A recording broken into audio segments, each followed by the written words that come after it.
Hello everyone, this is Ariane Bautista once again. It has been a long time since I uploaded a video. I think that was back in June or July, and it's mid-August right now. A little bit of an update. I found a job even if I haven't graduated yet, and our graduation is actually moved from September, and now it's supposed to be on October now. And knowing PUP, we cannot really guarantee anything, even if they give out a date according to the university calendar. Please expect that nothing would be followed. Okay, so we were speaking about PUP being an unreliable university here, right? I want to give my honest thoughts for you guys who are starting in this magnificent university, and I hope that with this video you would get a little bit of an idea what it is like to be a PUP student, and hopefully to set your expectations. All right, so let's go. All right, so PUP, it is Polytechnic University of the Philippines. One of its main selling points is that it's the very first polytechnic university in the country. I am not familiar with other universities who are also under this category, but Polytechnic University of the Philippines hosts a lot of colleges and departments. That's why it's one of the biggest universities in the country. Another part that is great about PUP is that it is a state university, just like UP Diliman, like UP University of the Philippines. Okay. Just like University of the Philippines, it is a state university, which means that the government funds the entire system. Okay, so the taxpayers' money actually goes into funding the education of the students here. That's why we are called Scholar ng Bayan. Okay, that's very nice. Okay, so yours truly studied in Polytechnic University of the Philippines, Manila. It is located in Santa Mesa. If you aren't familiar of this branch, it's the main campus. And when you ride the PNR, it's in the Santa Mesa station. So when you alight the train, it's right there. You won't miss it. And okay, a little bit of a background why I studied here in PUP. When I graduated my junior high school, I was part of the first batch of the K to 12 curriculum. So we were kind of called the guinea pigs. Okay, so of course, senior high school was still new in the country, and if you aren't going to enroll in these private universities, private colleges before, you only have a limited number of schools who will accept you. And I was supposed to go to Makati Science High School, but my mom, she was an alumnus of PUP. Is that correct? And she toured me around the campus in Santa Mesa. When I got to Teresa Street, it was very beautiful. It was captivating. I remember I was just like Dorothy, when she first came into Oz. Instead of a yellow brick road, I was greeted by this cute red brick road along Teresa, and it spans from there up to inside the main campus, maybe until the flagpole area. So that was around 2016, I suppose. And then it was, you can consider that like love at first sight. Okay, so I didn't actually have anything to expect from this university. I was kind of hoping that I just belong, I wasn't much of a socially active person then, so my expectations were kind of low. So entering PUP at that time, we didn't have an entrance exam of some sort. We didn't pay anything. We just applied physically, and there were uniforms back then. The uniforms were like 150 pesos per pair, or you would have them custom made in let's say recto. Yes, it was a fun experience in your high school there. But being the first batch of the K to 12, we were exposed to an unprepared environment. The teachers there were expecting first-year college students, and they treated us, they treated us as so But yeah, our subjects were immature, and it was very tricky. Did I learn a lot? No, no. But since PUP is a melting pot of people from different backgrounds and let's say local culture, yeah, I'm not very familiar with how sociologists classify that. You know, having that exposure to different kinds of people, your classmates, your schoolmates, the people you encounter in the catwalk, they teach you how to approach life and have an open mind to learn more about everything around you. So it's not just within the classroom learning. I learned a lot. I learned more when I mingle with other PUPians outside my class. So it is very important that when you enter PUP, you join an organization that is not a cult, that will not extort you money. Yeah, join an organization for fun, for growth, for new experiences, and to get you out of your shell. So I was a hermit back then, and now, yeah, I'm still pretty reserved as a person, but I am now as confident as can be. Yeah. Okay. So senior high school was tricky. I think it's more difficult now since the subjects are streamlined and more in line with the college courses that these strands will lead up to. But back then, it was a good experience. Senior high school in PUP is a good experience. Yeah. Now, let's talk about college life in PUP. Yeah, so because of RA 10931, the free tuition law, or let's say education for all law, it was around 2017, I think, when it was implemented. Because of that, PUP became completely free. You know, we don't have to pay for tuition anymore, except if you are an irregular student or someone from with your student ID number like 2016 or older. Before, PUP was advertised as a great university that can offer you like top-notch subjects and courses and like magnificent education with a very cheap tuition. Like students will only pay like 1,000 or 2,000 pesos for their entire 4 years or so in university compared to like 100,000 pesos in USD. And that's a very major like factor of why a lot of students enroll here. Of course, the PUP college entrance examination existed. Test, you know, PUPset, the T's for test. Yeah, it was available until before the pandemic. I paid around 500 pesos, if I'm not mistaken, to take that examination. I was the morning batch of batch 1, so I enrolled very early because I like to be prepared like that. I came to the university at around like 5 a.m. or 6 a.m. There were a lot of mothers and their children in line outside, and it was raining so hard. We had to go unconventionally through the field.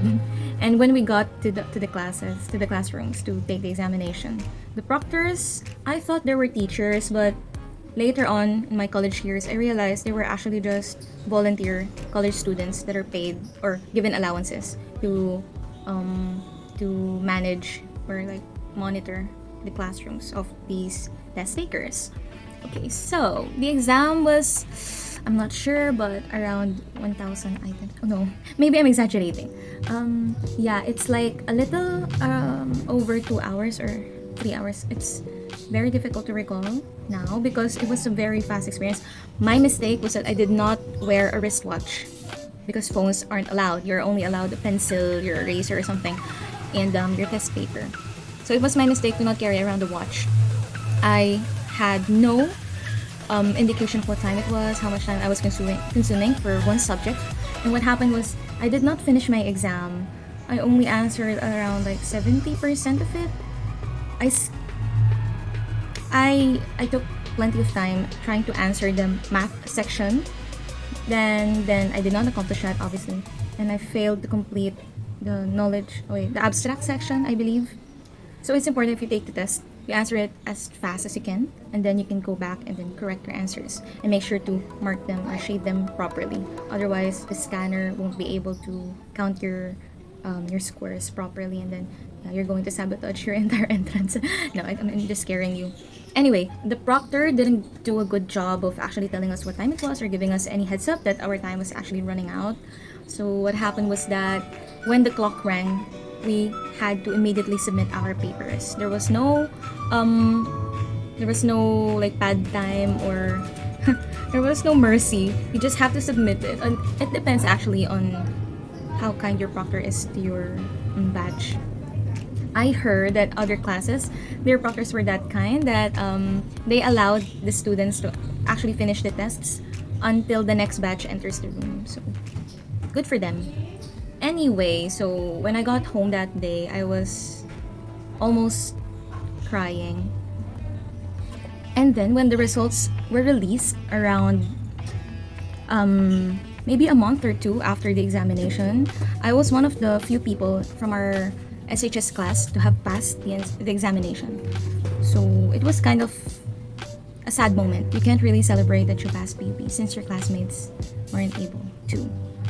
And maybe it was a bit of a luck as well that contributed to this accomplishment.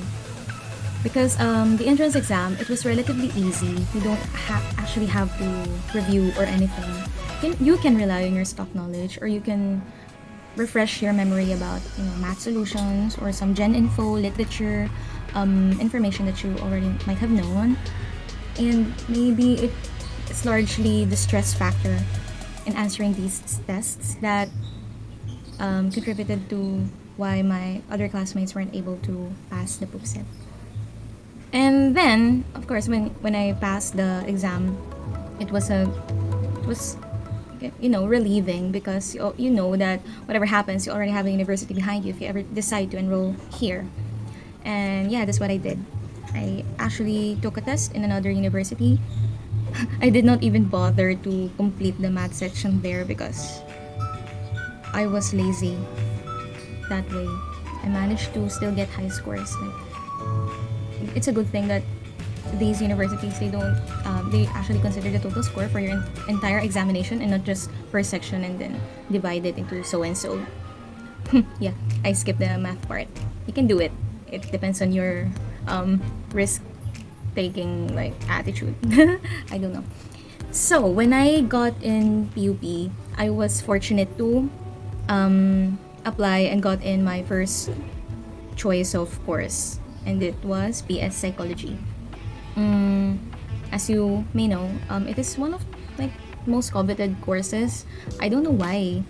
What's interesting about psychology? Maybe a lot of students think that psychology offers a wide range of opportunities in the future, like career-wise, unlike let's say accountancy or engineering, that you already know you're going to be either an accountant or an engineer, or maybe someone who is unemployed or in the call center industry. Yeah, psychology is, it's overrated in my opinion. Yes, it depends on the faculty who will interview you here if you're going to get in the course or not. Right now, 2022, I think there is around 900 students in total in this course or department. I'm not sure. And my experience here was kind of, I want to say disappointing, but at the same time, it's not. It's still competitive, especially if you're hardworking students. But if you're someone who is lazy and does not really excel much, or you do not have any ambition to excel in life, you are going to stay where you are and not experience any growth at all under this system in this university. So it's like when you hear your professors say that you're not going to spoon feed you and you have to study yourself or do the things your own way, it's legit, because otherwise you aren't going to pick up anything. You're going to just spend the rest of your college days doing nothing, learning nothing, actually achieving nothing, becoming nothing. So isn't that kind of miserable? And it's the truth, because even if professors don't do their jobs very well, all you can do is report them, and they'll get, let's say, a warning or a cut from their paycheck, or maybe a demotion. But at the end of the day, it's you who will really suffer, because these people, they're already professionals. Their careers won't really suffer if they receive a major like complaint regarding their method of teaching. But it's you, if you do not give your best studying and looking for resources and actually mingling with your peers, yeah, you will sadly become nothing. Let's say if you started from here and if you did not study, instead of graduating here, you'll actually become like right here. Yeah, it's sad, right? Yeah. And what else? First year was okay. It was very tough. It's nice when you have young professors, young teachers, because they push you to be on their level. I think that they're still fresh, right? Early in their careers. So their memory of being a student themselves are still in the surface of their minds. You know, they feel like they still they know what you are experiencing now. So it's good if you talk to them, so you'll have an insight of how to perform, get high grades. It's bad now since we have grade inflation. You won't really know if you did a good job. But back then, in my first year, it was very difficult to receive a 1.5 grade. And we were lucky if we even get a 1.25. But now, if you did not get a 1, an uno, it's like these students already report to the head. Like, why did you give me an uno? I did my best. And we'd be like, Did you? Did you do your best? But it's not their fault. It's because of the whatever this is happening right now here in the Philippines, and the lack of effort from the PUP administration. Anyway, if you learn to function around these failures within the system and the department, and with grade inflation present, this won't be a major setback for you as a student. And still do your best and try to learn as much as you can with the resources that you are given and that you will source yourself. On my second year of college, it was still pretty tough. The statistics part is so and so. It was fun. It was fun to be challenged. If you're that kind of person who likes challenge and to do the hard work or learning beyond what you previously know, this will be a fun experience. It is very nightmarish. Some classes, maybe you will be I don't know. Maybe your professors will teach you SPSS. Maybe not. Maybe they will teach you how to do thesis this early in your college years, but maybe not. The classrooms were very hot.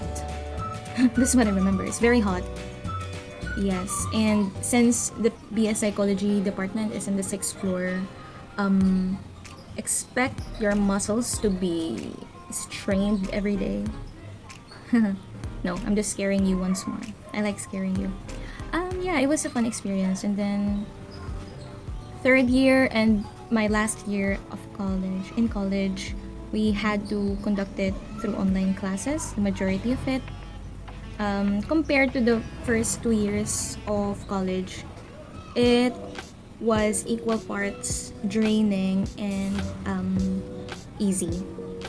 It was mentally exhausting, having to adjust your time schedule and your mindset of having to study in this particular hour here now, and avoid being distracted at home, given with your environment and whatnot. And it was relatively easy because since it was a pandemic, it was actually prohibited to give students, on layman's term, the faculty had to give their students some slack. It's good, but it's also bad. Yeah, I mentioned that if you're lazy, you will not get to do anything, accomplish anything. So yeah, you have to consider that. one of the worst things about college in PUP is that you are expected to pay quite an amount of money, an obscene amount of money for nothing. A piece of paper, a stamp, an application, you're gonna get some record, you're going to pay a minimum of 150 pesos automatically. So it's like one of those hidden charges that PUP takes advantage of in order to pay their staff. Yes, so aside from the expenses, it's very hard to consult someone from the faculty or from the staff, from the registrar or the record keeping or etc. It's very hard to find answers for your questions, especially if you're a case study, if you are a case study. I want to emphasize that. Yeah, you have to look for answers yourself.